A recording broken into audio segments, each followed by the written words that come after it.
Psalms 127, please. Because this is the song, the song? Yeah, that's actually correct. We mentioned this last week, we mentioned it yesterday, and I went back to it late last night, and I told Sarah, I said, I don't really have a leading for today. We're just going to worship, and that's where it's going to be. And all of a sudden, this verse and this chapter kicked into my head. I went to us, oh yeah, we're reading this morning.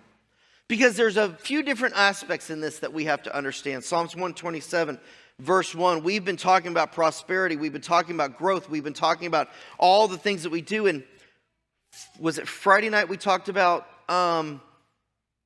did Friday night, yes we did. Friday night we started talking about foundations in the sand. And it carried over to yesterday morning at the very beginning, because that was what I threw out. That you talk about the parable and the story of the man who built his home on the rock versus the man who built his home on the sand. And when the winds and waves came, it started eating away the foundation and things started falling apart. And as men, we have to make sure our home is built on the foundation of the word, not anything else. And I got brought to Psalms 127, except, and I love it, because it was like, oh yes, this is like the cherry on top. Except the Lord build the house, they labor in vain and build it. And I realized something. It's like, you're right, Lord. If anything we try to accomplish on our own, whether it's a church, a building expansion, your own personal businesses, your own homes, your own houses, like building a house, or anything you put your hand to, if you are not allowing the Lord to build it, it is vanity. If you are doing it because you got to burr up your butt and you just want to accomplish something and make something happen and the Lord's not in it, guess what? It ain't worth the paper it was written on. It's vanity. Your motives are wrong. Your heart's in the wrong place. Except the Lord build the house, they labor in vain that build it. Except the Lord keep the city, the watchman waketh, but it's in vanity. Which means if the Lord is not, if you're not allowing the Lord, capital L, capital O, capital R, capital D, the word, to be your protector, your defender, if you're not allowing him to be Lord of your house, being a watchman and being protective doesn't matter. Those of us who have been training to pay attention and watch and learn, and we watch our homes, we got Ring cameras, we got lights that light up our house like Fort Knox and all that stuff. If the Lord is not the Lord and he's not the one we're putting our safety and our trust into, everything we do is in vain. You can have the best security team in the world, and if you're relying on them more so than the Lord, it's in vain. Except the Lord keep the city. Hope of the Generations Church and Be in Health is not the elder's property. It's his. The directions we go, the timing we go in, what it looks like, what it sounds like, and even what it smells like, is going to be directed by the Lord in this house. Every single time to the best of our ability. If he tells us to hold, we hold. If he tells us to move, we move. If he tells us to build and there's not a dollar in the bank account, guess what we're going to do? We're going to build. At some point, you have to prepare for the blessings that's going to show up. And we move. It is vain for you to rise up early, to sit up late, to eat the bread of sorrows, for so he giveth his beloved sheep. This goes back to what we were talking about in Matthew, about worrying for tomorrow and worrying about your past and worrying about everything. There was a question that came up yesterday about grief and regrets, and it was a really great answer. And if you want to know how it got answered, you should have been here. But worrying about your failures isn't worth anything. Worrying about your future, isn't it? Because you're not putting your trust in God. Worry is vanity. Because you think you can fix it on your own. You think your mentality, your knowledge is good enough to change what you're worrying about. It's not. And honestly, if we're worrying about something, I think the Lord sits back and goes, you know what? Then worry about it. See if you really can add those 3 cubits to your stature. See if you really can change it. And when you're ready for me to change your life, if you're ready for me to make a difference, you really want me to change the outcome, let me know when you give it up to me truly. Then I'll change it. If not, we'll see how far your worry and your fear takes you. It is vain for you to rise up early, to sit up late, to eat and bread of sorrows, for so giveth his beloved sheep. Verse 3 talks about God's trusting in God to be faithful. Lo, children are a heritage of the Lord. Do we agree? We watched this week 217 people come here for My Life's, or Be in House for My Life Family Retreat. 200, I think that was the final count. At one point it was 244, then it came down to 217. It started the week before at 201. So I think 217 is where we landed. We're just going to say 220 for fun. We had 46 kids in the kids program. 46, 47. Murph's nodding at me, so at least I'm in the ballpark. We had 60 in the youth.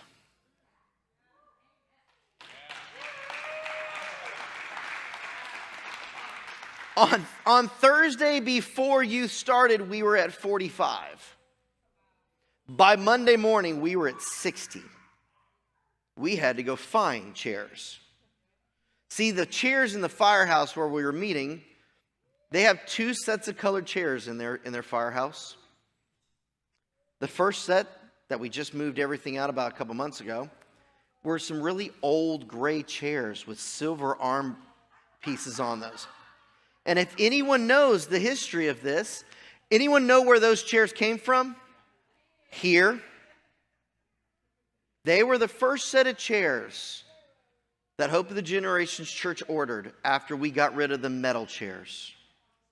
You know those old folding metal chairs that we put underneath the tent?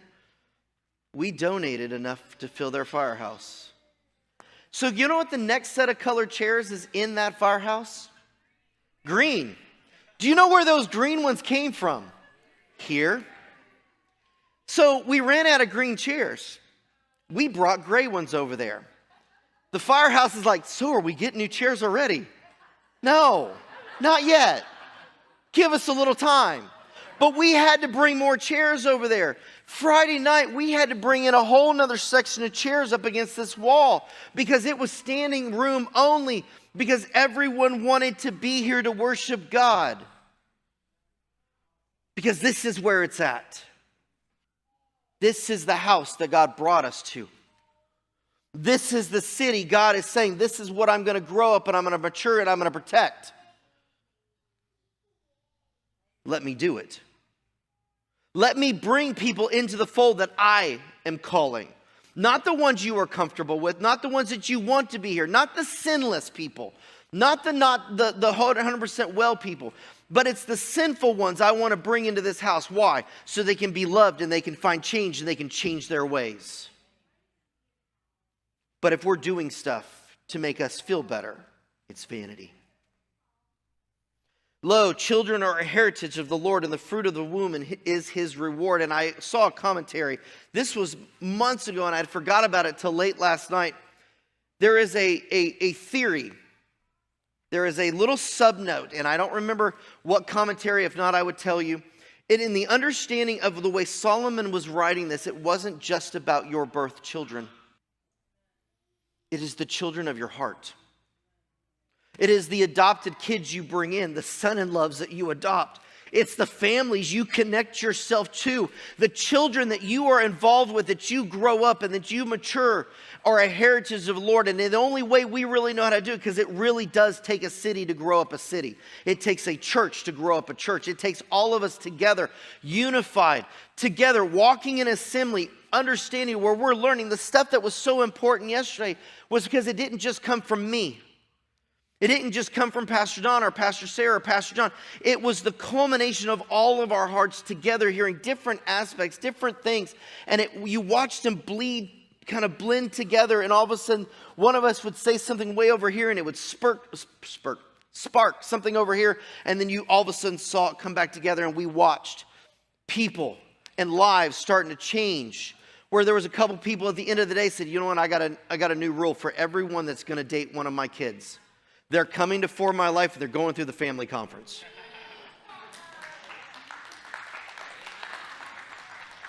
And that's people who traveled to be here. Drove. Paid money. Stop. Moving on.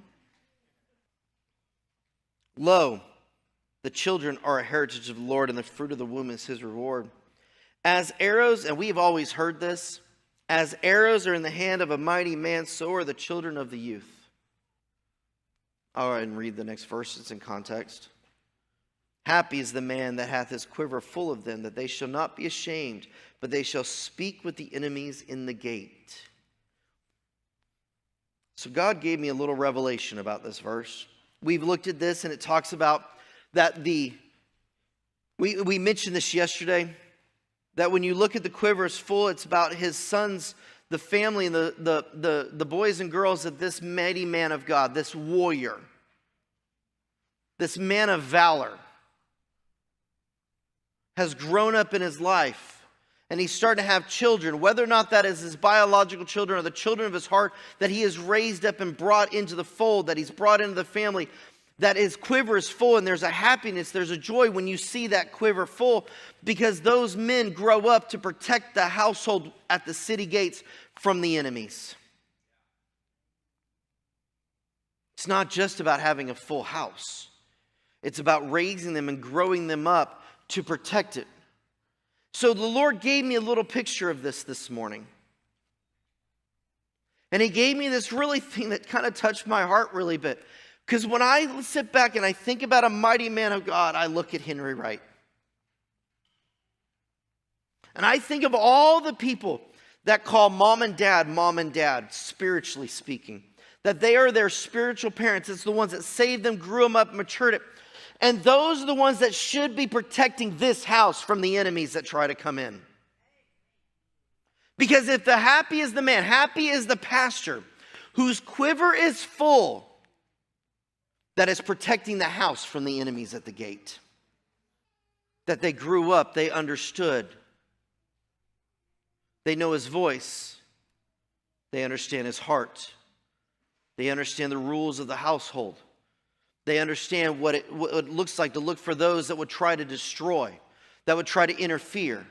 Mighty is the warrior who stands at his door with his children and the children of his heart standing around him at the city gate, calling out the things that would cause interference with the operation of the house. And he stands back happy, peaceful, because it's not just him watching out for the flock. It doesn't say they go to war. It says they speak with the enemies of the gate. They go and they say, why are you here? What's your purpose? Why are you running your mouth at my dad?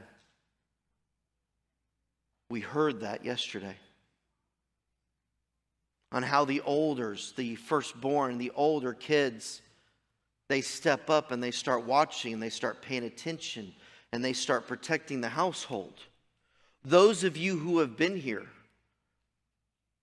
maybe 2 days from the beginning, are you watching for the enemies of the gate? Are you going to speak to the enemies of the gate and say, why are you talking bad about our dad? Why are you talking bad about our house? That ain't how this is going to roll, people. That we ain't having that. I need you to turn around. Head on. Because if you try and come in the city gates, you try and approach the house, it ain't going to go well. Because that's the way it's supposed to be. We train up security team members to do the exact same thing. Safety team members, sorry. We watch for the enemies at the gate. As shepherds, we stand there and we watch for the enemies at the gate. We stand there and we stand right on the edge and we get that highest vantage point that we possibly can. I don't know what I just stepped on, guys. There's probably a power plug underneath our speaker cable. We may have to fix that one because I think it crushed. Oops. I'll stand over here. I know there's nothing under this side, but I don't stand still. Ask the camera guys. We stand at the city gates as shepherds and we pray for your souls and we look out for you. We stand just at the highest point that we possibly can. Why? So we can see just as far as we possibly can, to see as far away to see if there's anything trying to approach on the gates of the flock. Happy is the man whose quiver is full, because he's got more people watching the angles.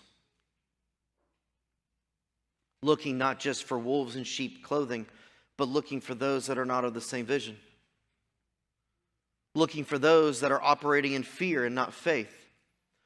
Looking for those that are operating in rejection and not love. Operating in legalism and not love. Operating in anything that would violate the rules and the operation of, guess what?